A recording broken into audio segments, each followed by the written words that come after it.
So I guess I just wanted to start by asking if you could share your definition of a toxic or unhealthy relationship, firstly. And secondly, what do you find are the common elements and common reasons women are often drawn to be in these type of relationships? A toxic or an unhealthy relationship is any relationship which doesn't serve the needs of the person who's in the relationship, really. I mean, we can't go into a relationship feeling as though having the expectation that our partner will fill a void in our life or be the source, the sole source of our happiness. We all have to take responsibility for that.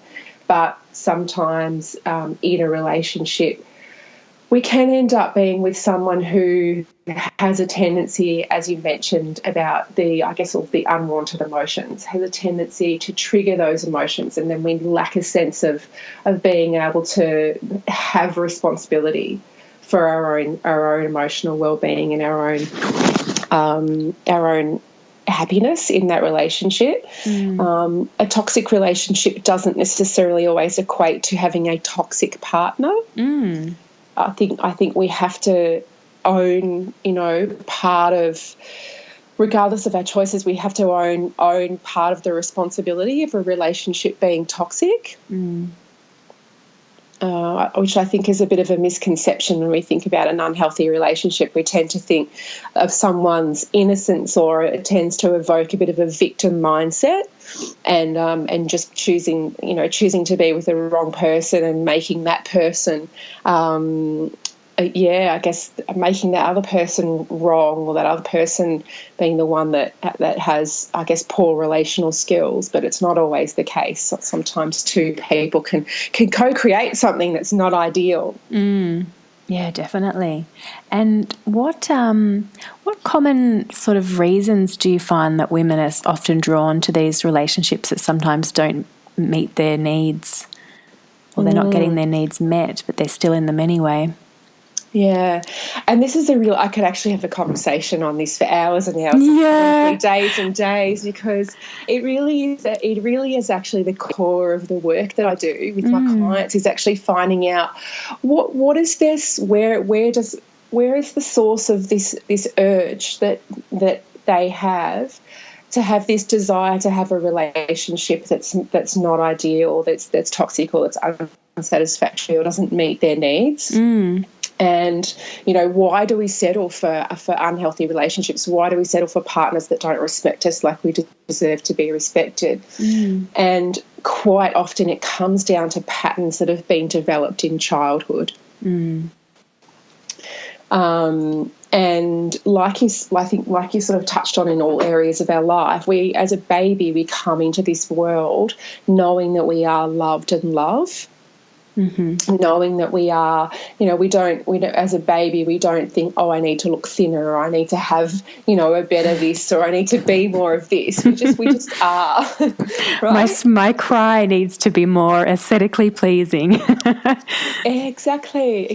But we're socially conditioned over time to think that all of our sense of worth and value comes from the external validation of others. So the child that starts to go to school and starts to get recognised and rewarded for good performance, or athletic performance, or looking a certain way, which only gets worse as they grow through into high school, into early adulthood, that we learn we learn to take on I guess the opinions of others and the opinions of our external environment, and take that as a reflection of, how well we're doing and what our value is and how much we're worth as a person. So I've probably just segued right around the question a little bit.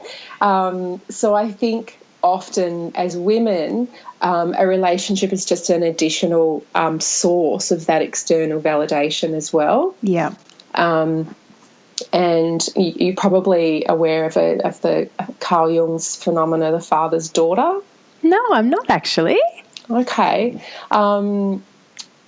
It would definitely be worth actually, having a bit of a look into it. But what Carl Jung hypothesised is that we live now because we live in a generation where we are able to essentially get a great education. We're able to go out in the world and do the things that previous generations weren't able to do, didn't have the rights to do, didn't have the capability of being that independent, achieving, self-sufficient woman that we are now.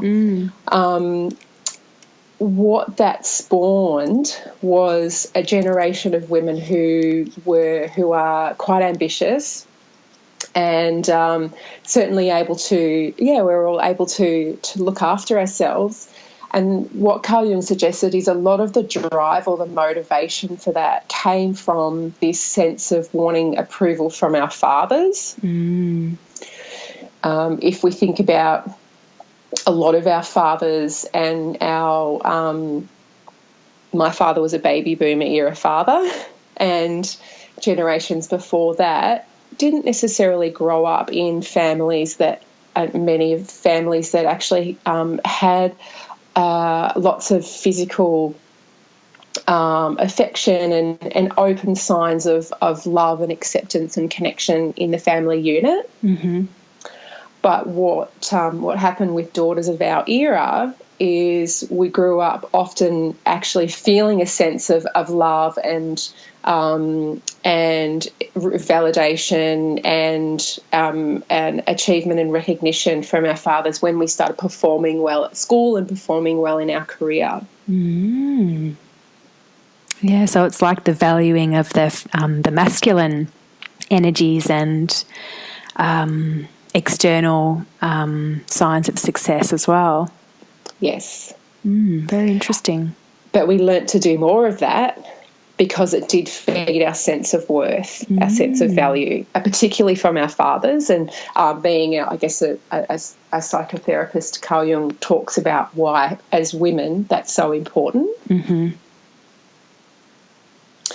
And then just sort of like closing the loop on that part of the conversation, why, as women, we often make the wrong choices in partner, stay in relationships that, don't necessarily serve our needs, and can tend to, tolerate a lot of unwanted emotions around love and relationships, is often because we are seeking out to recreate or to, what's the simplest way of putting it, we are seeking in our adult life to meet some of our unmet childhood needs.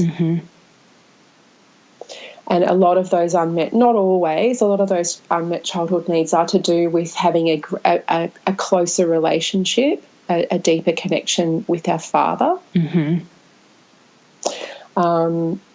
Not always, but it is very common. So do you often see that with your clients that their male partners that they were in relationships with are very similar to their fathers, or have a similar characteristic in some way that they're wanting to connect with, or is that quite a common occurrence? It is common. What tends to happen is if we had a father that worked very hard, that was quite distant, that wasn't particularly available, that didn't necessarily have the kind of skills to parent, to create, to develop an emotional bond with their child, which is a lot of men, which is a lot of dads of that boomer and older generation, and even the current generation, but because that's not how they were parented either. Yeah. And so what our unconscious mind actually is a significant driver in our relationship choices, as opposed to with our career and with other aspects of our life. We're very conscious and we're very deliberate. And so you can have a really smart, successful woman that will come into me and she'll just say, my love life is a hot mess and I have no idea why when I'm successful at all the other areas of my life. And it's because the unconscious mind really drives a lot of our choices around love and connection and relationships. And so what often happens is in our adult life, we'll meet someone that unconsciously serves as a representation of of a father. So it often plays out in like the bad guy, the bad boy, the emotionally unavailable man that we meet. Yeah. And we unconsciously have an attraction to this person, which the theory that's quite popular in my field at the moment is attachment theory. Mm-hmm. We have this activated attachment system towards this emotionally unavailable man, but what we're really trying to do unconsciously is recreate a new story, basically get that person in our childhood that we didn't feel really loved us and we couldn't connect with emotionally to finally love us, and that will make us lovable and worthy. So it's an unusual sort of driver that often happens at an unconscious level, but it's why a lot of women tend to form a really strong connection to an emotionally unavailable man. It's why that pattern is quite common. And we feel that with an activated attachment system, we feel a very strong pull.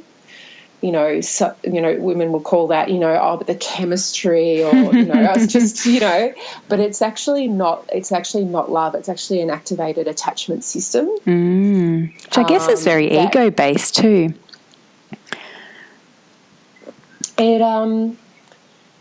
Is it ego? Possibly. It's to do with wanting to have our unmet childhood needs met, and to have a sense of finally, creating a new scenario whereby we finally feel validated and feel loved from the person that we know has a tendency to not be able to create connection. Yeah. Yeah, I mean, definitely sounds very familiar. And I think, just to give you an extra little bit of, I guess, side information to that, around sort of the 1920s, 1930s, I'm not sure, I think it was the 1930s, there was some popular parenting books that were published in that era. So if you think about our parents' parents, that sort of set the tone, I think, for what's playing out now in terms of parent-child dynamics. And some of that very early parenting advice and parenting research was that it's better to not develop a really sort of nurturing, mollycoddling relationship with your child, always attending to their needs, always, picking them up when they cry, allowing the child to be emotional and having an emotional bond with the deep emotional bond that always constantly serving the needs of the child. Because at that time, the leading child psychologists suggested that the child then was going to grow up to become emotionally dependent and was going to be less able to go out in the world and fend for themselves. Yeah, and have a sense of strength of spirit and strength of independence. And so if you remain somewhat detached from the child or a bit emotionally distant, the child was going to be better able to grow into a functioning, independent adult. I see, And that's essentially the parenting theory that was around when our grandparents were in, and prior to that, and that's probably sort of in the environment that a lot of our parents were raised in, depending on how old your parents are. Yeah. And so that's where they didn't have a lot of, I mean, this isn't gross overgeneralisation, because there's obviously lots of families that were very close and that lots of people that weren't parented like this, but that's why if we have parents and grandparents that were raised in that type of family environment, they also don't have models or skills of parent-child dynamics that they were able to bring into their families. It's really interesting, isn't it, that a book that can be written 100 years ago can have generational impacts. I guess I'm curious, just from your clients specifically, what common beliefs or thinking patterns that you find come up over and over again with your clients healing from relationship breakups that perhaps have been keeping them stuck for a long time. because I deal with women through the life cycle of their single life, essentially, whether depending on how soon out of a breakup they come to see me, they sort of tend to work with me through that whole life cycle until they're back into a healthy relationship.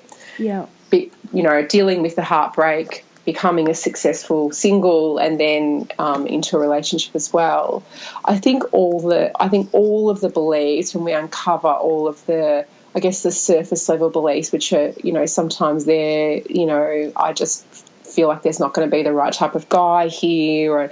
But when you drill down, all of them are really about not feeling like they're enough. Yeah. I don't feel like I'm enough. Yeah. I'm not lovable. I'm not worthy, and I'm not enough. Yeah. It's really heartbreaking, isn't it, that it's such a common belief in women? To some degree, though, it is. Not being lovable and not being loved is one of the universal core fears that we all have, which men have as well, to varying degrees. I guess it's interesting that same person that's sitting in front of me, sharing this, this really awful fear that they are not lovable, that they are not enough, that love isn't going to happen for them, just them. Can look around and look at every other person in the world and think, oh, but they're deserving, and they're deserving. Oh, of course, because I'll challenge them on that. I'm like, what makes you any different than anyone else on the planet? What makes you any different from that person or that person or that person? Do they deserve love? And, they'll say, yeah, of course they do. And it's like, do they deserve love? Do I deserve love? Oh, yeah, of course. But we have this egocentric view that we are the one person that's not lovable and not enough, and not going to be enough for a partner just the way we are. And I guess also that feeling of needing to do something in order to deserve love, rather than it just being a being thing of just being yourself. Exactly, because that's what we've been socially conditioned to think. Yeah, exactly. And particularly as you were speaking before about women have been encouraged to be so successful in the workplace because of their relationships with their father and the validation they got from their father. But again, that's that very masculine doing, you do this and you do that and then you get rewarded. So I guess it's potentially then putting that masculine idea into the relationship space. I'm not sure if this came up when you spoke with Camille as well, but she works a lot with the masculine feminine dynamics within relationship.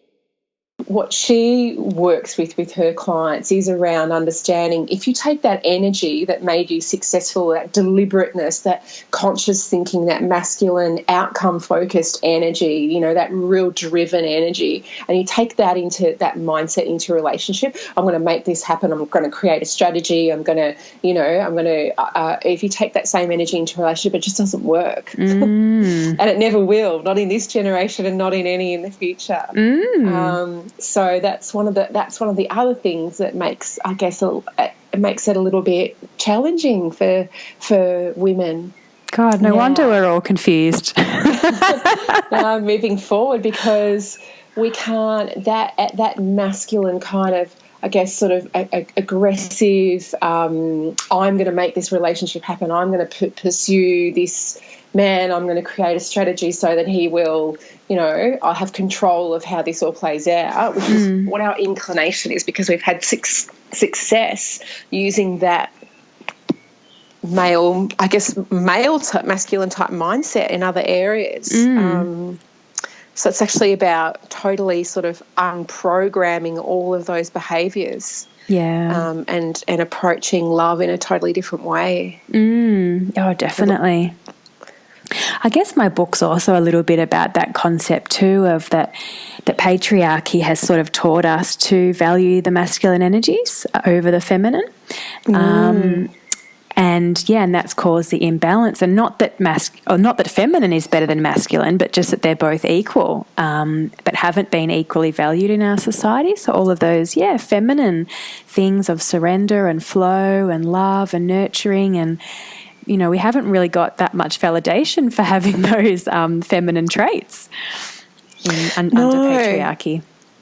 Although working in the industry that I work in, and then more broadly, I guess, being part of, I guess, the healers, coaches, consultants sort of type community, we're exposed to lots of thought leaders. There's a beautiful crossover with spirituality and even sort of, I guess, more sort of new age, which then has a beautiful crossover with, meditation and yoga and things that are becoming a lot more mainstream now. I do definitely see a wave of a beautiful movement that is starting to really embrace the feminine. Oh, I agree. It's really enheartening. Is that a word? Heart opening that it's happening. Yes, yeah, definitely. On that, the other thing about the common beliefs or thinking patterns, I'm also curious whether you find social status seeking to be a common pattern in your clients, particularly ones that had previously been in very unhealthy relationships. Yeah, that's a great question. And again, it does, it's one of the things that I see presents itself a lot with my clients. So they're very, very successful. They've obviously, a lot of them have financial freedom. They've definitely created a sense of, definitely a sense of independence. I'll give you an example of a particular client, and this applies to a few, but I've got one particular client who is an extremely successful businesswoman. She looks immaculate all the time. She wears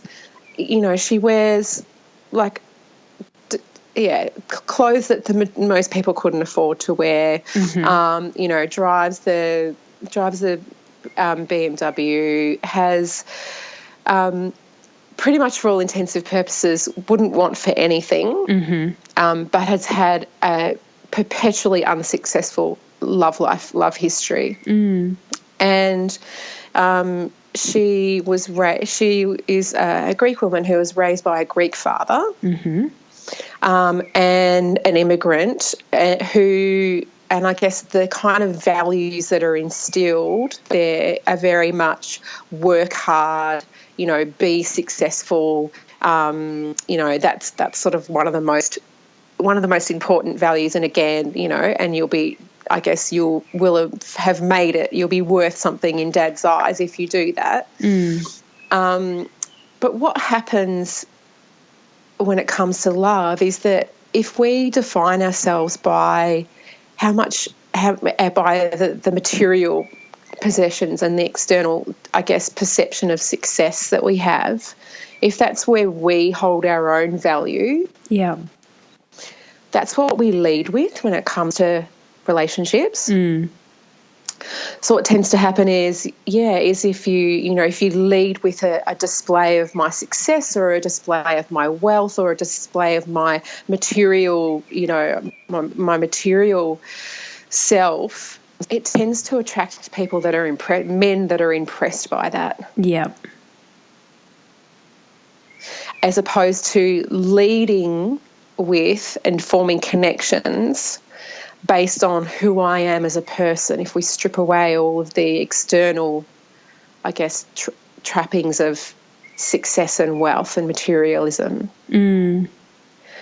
So leading, using that as this is why I'm worth something. This is why you should find me impressive or attractive because of the way that I look, because of what I've achieved, and because of how much money I have.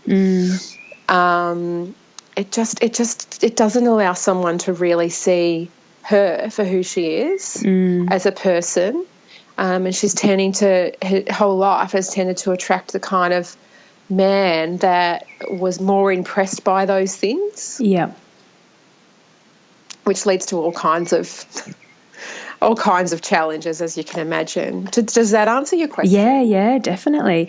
What kind of challenges? I mean, I know, but it would just be nice to have you just go into it a little bit about what challenges that then results in emotionally and behaviourally.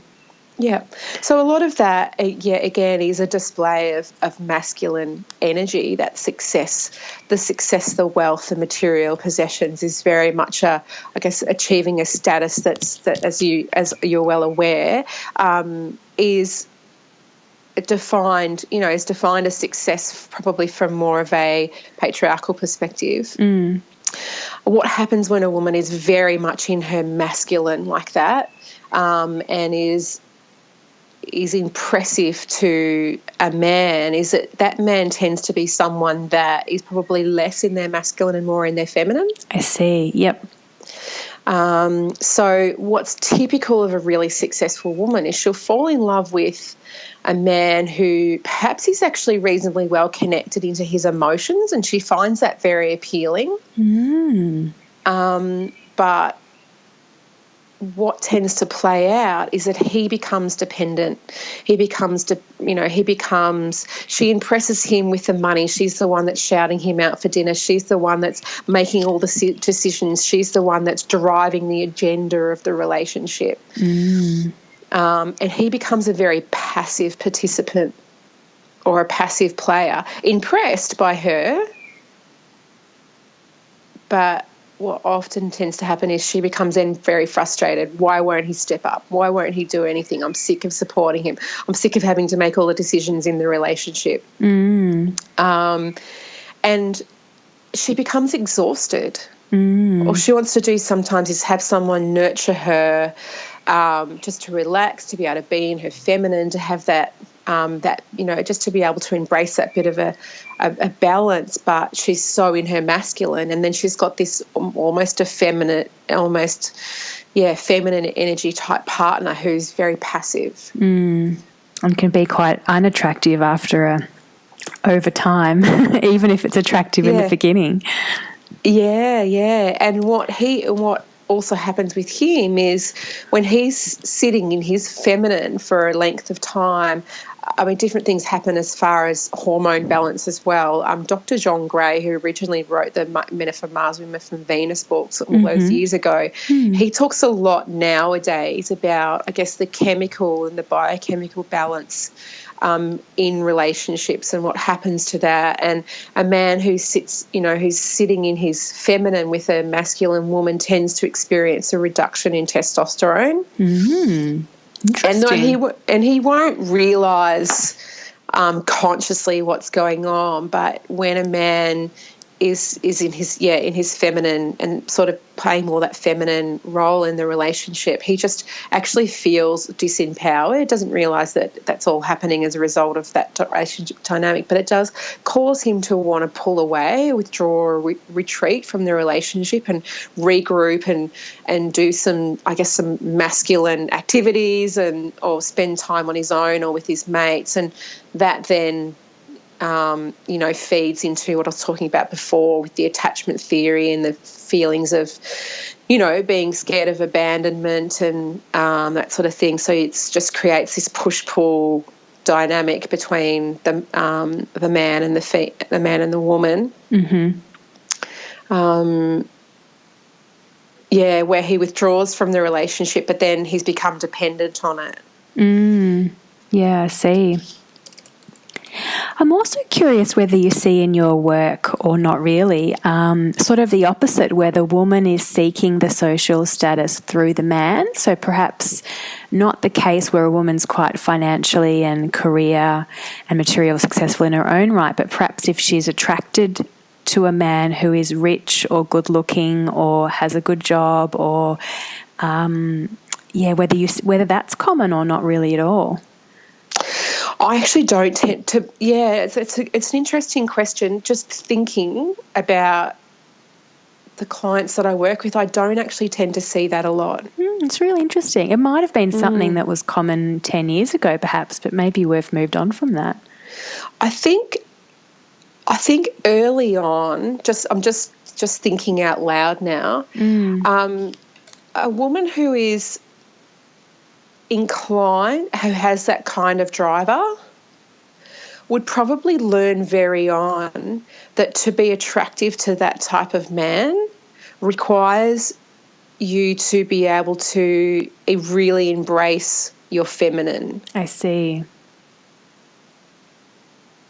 That type of man, that successful, driven man who does have a high social status, is going to be more attracted to a feminine woman. Mm-hmm. Yeah. A less independent, probably more disempowered woman. Mm. So that's possibly another strategy. That's possibly another, a strategy that a girl might follow earlier on, but that's probably not really the path that would lead someone to the kinds of relationship issues that I work with and the kind of clients that I work with. Yeah. Very interesting. I mean, to some extent, it is attractive. There is a bit of that, but yeah, most of the clients that I work with tend to be the ones that have more pursued their own success. Mm-hmm. Yeah. And then wondering why they haven't been able to apply that same strategy to create success in their love life. Yeah. Which rationally, it makes a lot of sense. This worked in this area. Why isn't it working? Exactly, yeah. Yeah.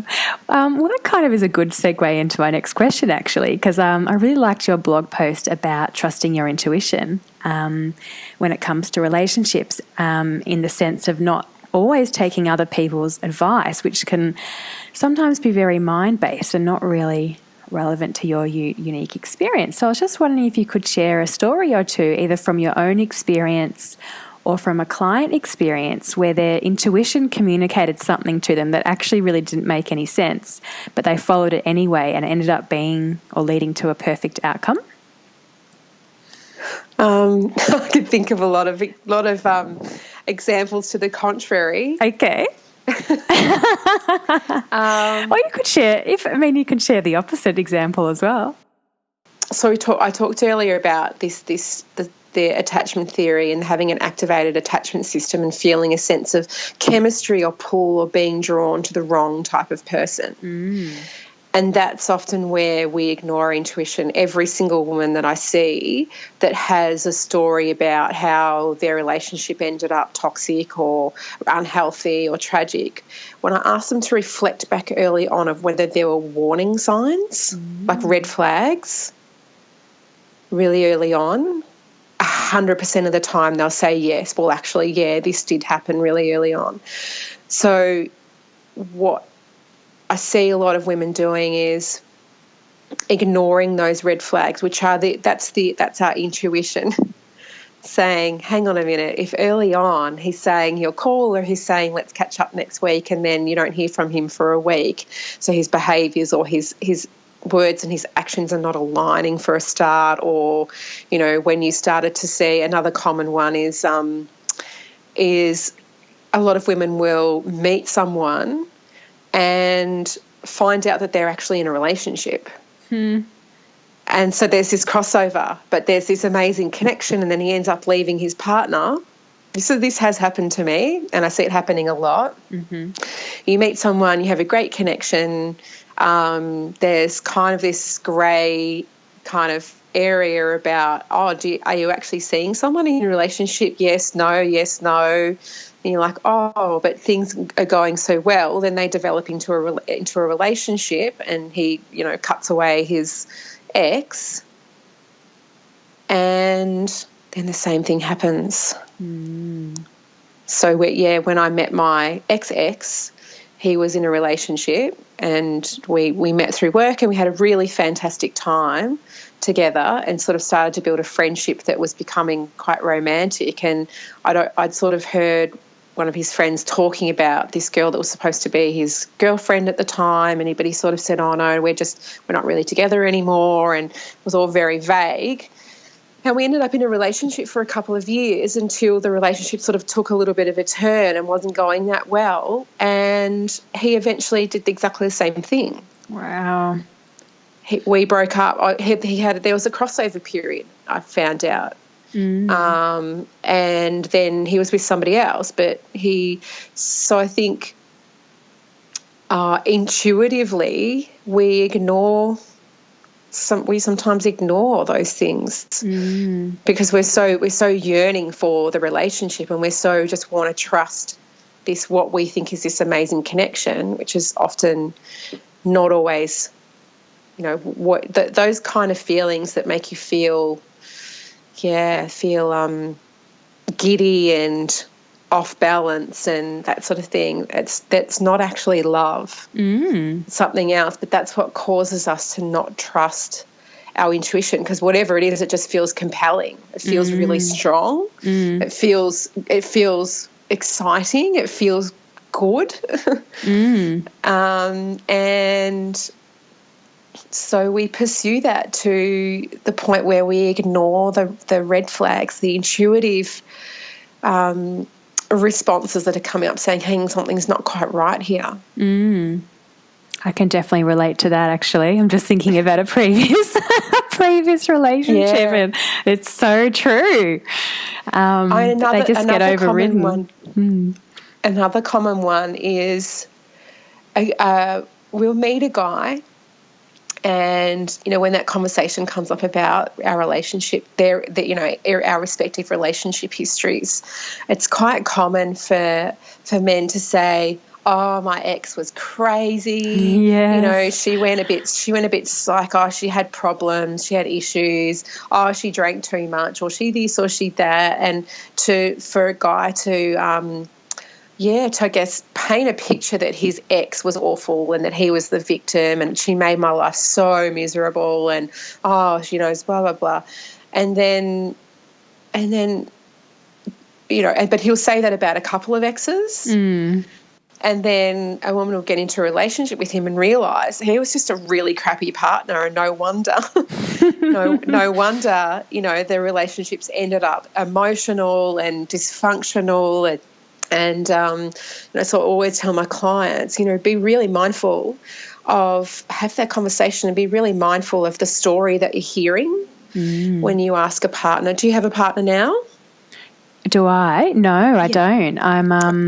I am still single. Yes. I'm one of these women that's probably your normal common client, quite successful, in my career, but not so much in my love life.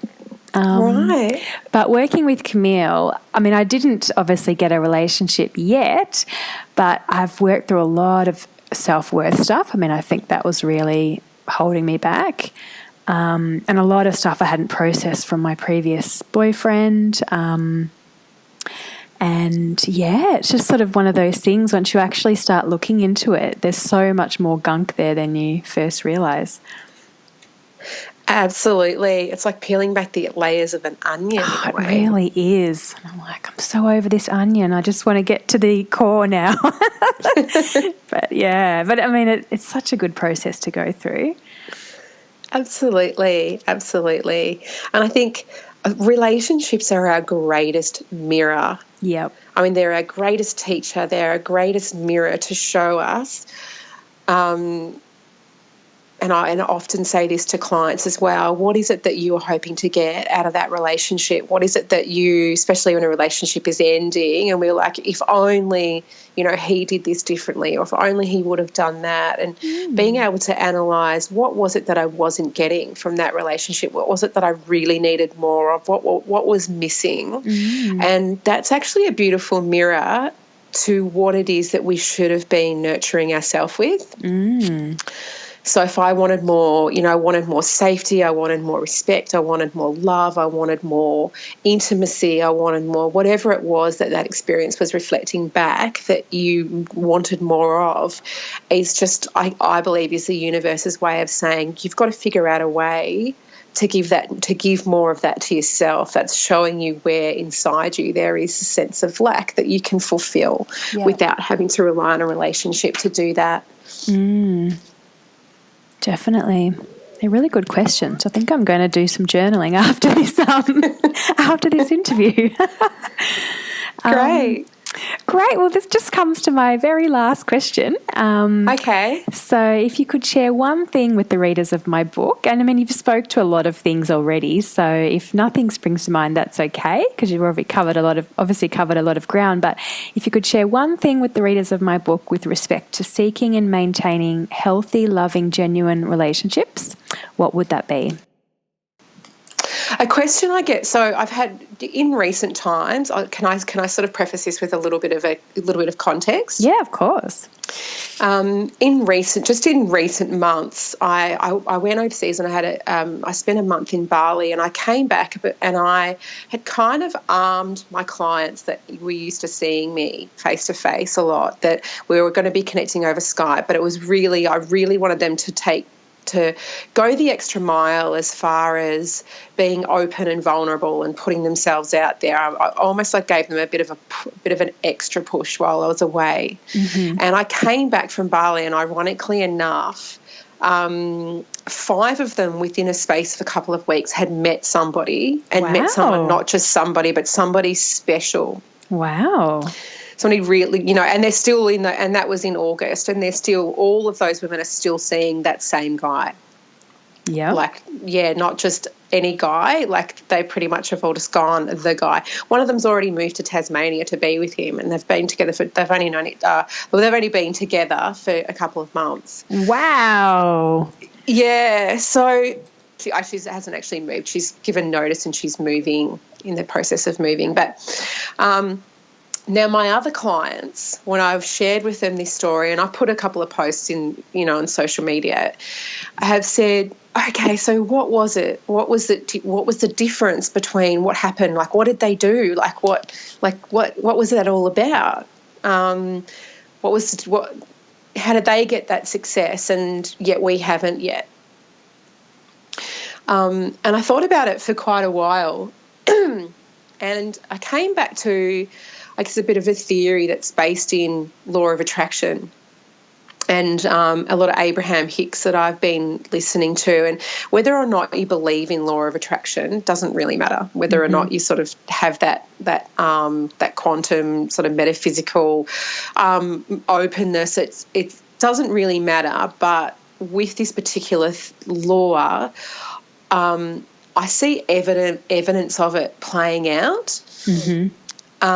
With all of those women that are now in relationships, what we essentially, from when they actually started working with me to where they were now, what they were able to do was to create a sense of feeling for themselves that was very closely, and law of attraction would say vibrationally, in alignment. Yeah.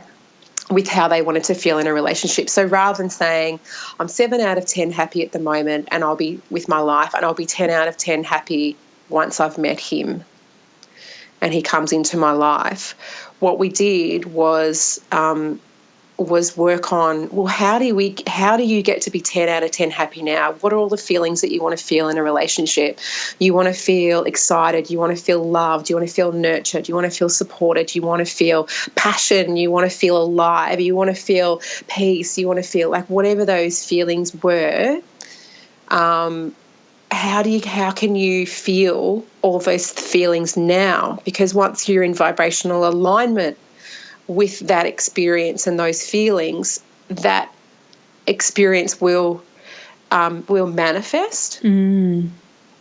Now, I don't know if that law works or how it works or why, but compared to my other clients, those particular clients had really up-leveled themselves in their terms of their sense of happiness, their future direction. They weren't feeling as though there was a sense of lack about anything. They were just trusting that experience was going to come when the timing was right. They were really, really in a great place in terms of happiness and fulfillment and self-love and, connectedness, as opposed to other clients that were still really in a place of yearning and lack and not quite happy with different aspects of their life. I know, I can tell. I can tell then they're not ready to meet someone. If they do meet someone, they'll only meet them at the level that they're at, and it'll sort of vibrationally be a bit lower than what's really ideal. Yeah.